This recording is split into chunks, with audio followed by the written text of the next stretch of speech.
Thank you so much. That was wonderful.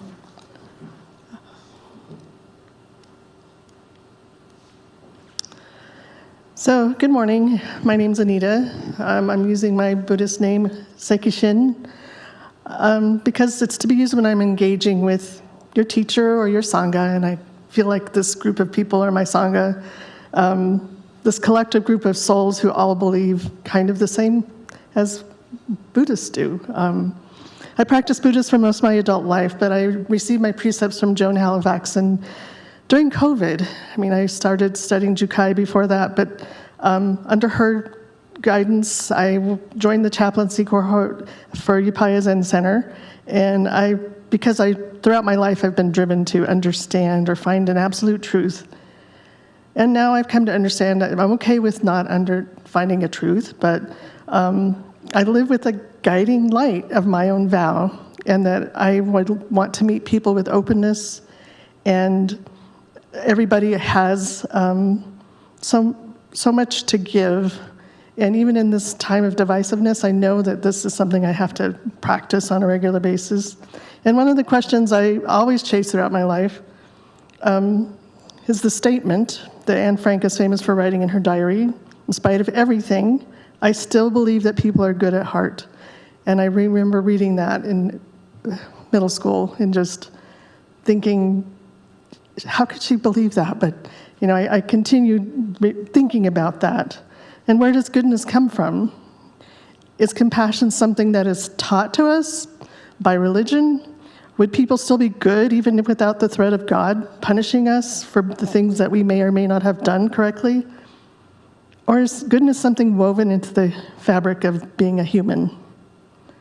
Many of us believe deep down that compassion is older than religion, which can invoke hope and reassurance about our innate goodness.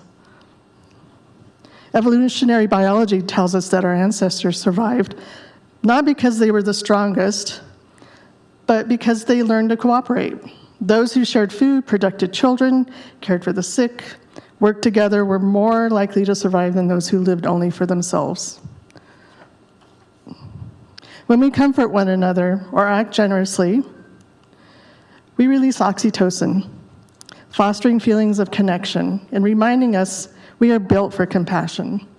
One study, a neural link between generosity and happiness, published in the journal Nature, established this connection. That study showed that deciding to perform generous acts and carrying them out increased activity in the temporoparietal junction striatum and orbital frontal cortex. It shows up front. The generous acts structurally link the actual physical act to your positive brain chemistry.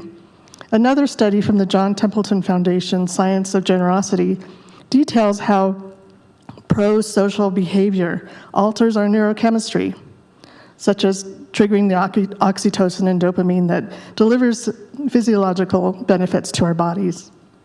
The findings from that study are fascinating. I don't remember learning any of this when I took psychology 40 years ago. The neurobiology of the helper's high and the release of endorphins is a literal biochemical state that is triggered by our altruistic acts that we may perform.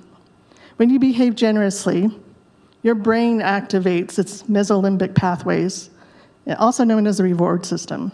Acts of charity trigger the release of those endorphins, which are your body's natural opiates. Endorphins bind to the same neuroreceptors as any prescription painkiller that structurally reduce physical pain and discomfort. Generosity also releases dopamine, the feel-good neurotransmitter, creating a sense of mild euphoria, reinforcing that behavior. Generosity acts as a powerful buffer against chronic stress by physically shifting your autonomic system away from the fight or flight response. Caring for others stimulates the hypothalamus to produce oxytocin, often called the warm and fuzzy hormone. Oxytocin triggers the release of our nitric oxide in your blood vessels, dilating them, creating and lowering your blood pressure, directly lowering your blood pressure. Studies have shown that individuals who regularly volunteer or donate money have lower baseline cortisol levels, the primary stress hormone. Also, prosocial behavior increases your heart rate variability by stimulating the vagus nerve. That's something I'm always looking at on my Fitbit. Your personal HRV levels indicate that your body will bounce back faster after acute stress. So anthropology tells us the same story of generosity.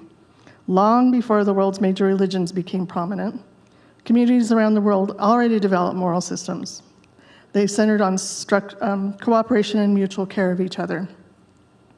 In South Africa, the philosophy Ubuntu teaches I am because we are human, and our own humanity is inseparable from our others' humanity. We are one, as we like to say. We need to choose kindness, intentionality. Among the San people of the Kalahari Desert, hunters share their food with the entire community. No one survives alone. Generosity is not charity. It's simply the way life worked. Humans are only successful because we have each other to thank for our very survival as a species. And even now, as modern humans, it's a known scientific given that people live longer when they have friends or family that interact with them on a regular basis, such as coming here every Sunday. Indigenous peoples of the Amazon understand that people live in a reciprocal relationship, not only with one another, but with all nature that surrounds us, with the forest, rivers, and animals that sustain us. Caring for the earth and caring for one another are expressions of the same truth.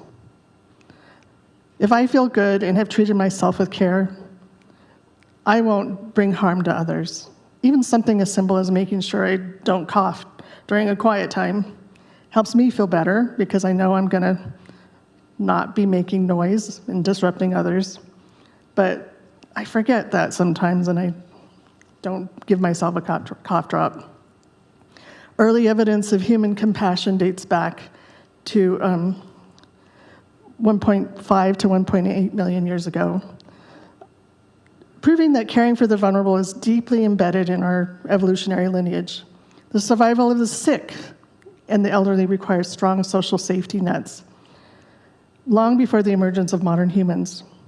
According to Sapiens and Anthropology magazine, they found evidence that people took care of the sick, the elderly, and the disabled, and I found some 4 examples.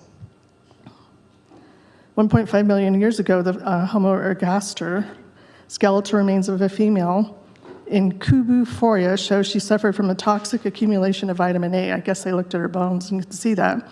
But she survived for weeks, indicating that others provided her with food and protection. In Homo erectus, 1.8 million years ago, a mandible found in Damacy, Georgia, belongs to an older male who lived long enough to lose almost all of his teeth. He would have required help from somebody, probably his social group, to chew and survive. Homo heidelbergensis, 500,000 years ago, in the Simia de Huesos pit of bones in Spain, evidence from 28 hominin skeletons reveal individuals with severe congenital abnormalities and trauma who lived into adulthood. That indicate long-term care by his people. And Neanderthals, for 45,000 years ago, the famous Shandir skeleton in Iraq shows an older male who lived to be about 40 years of age despite his major injuries. He had a withered right arm, and a healed facial fracture, and blindness in one eye. He must have been continuously provisioned and protected by his community. Additionally, the survival of a Neanderthal child with Down syndrome in France for at least 6 years suggests dedicated cooperative care. The grandmother's hypothesis and the use of ancient herbal medicine represents fundamental pillars in the evolution of human empathy and cooperation. The grandmother hypothesis explains that our society safety nets originated around child rearing. An archaeological record of herbal medicine proves that ancient communities pooled their resources to heal the sick. Together, they highlight a shift from individual survival to collective care. The grandmother hypothesis, which means why human females uniquely live long past their reproductive years, a trait not shared by other primates. I could continue down going that rabbit hole, find examples of compassion, but it's all there. Modern psychology offers another fascinating perspective. In one famous study, researchers observed whether people would stop to heal someone who was apparently in distress. Religious commitment had little effect on whether people chose to help or not. Compassion appeared to arise from something deeper than religion. Another large international study found that children raised in secular homes were at least as generous, and in some cases even more generous, than those from religious households. Study after study suggests that kindness does not belong exclusive to any one faith. Even in behavioral economics, where strangers decide whether to share money with someone they have never met, non-religious participants are just as generous as religious participants. And sometimes, most of the most striking examples come from today's world. Some of the least religious societies now are like in Denmark, Sweden, and Norway. They consistently rank lower among all the nations as being religious, but they are the happiest nations. They have high levels of social trust, low crime rates, and strong commitments to caring for the vulnerable. Their example reminds us that communities can cultivate compassion through shared values, mutual responsibility, and a commitment to the common good.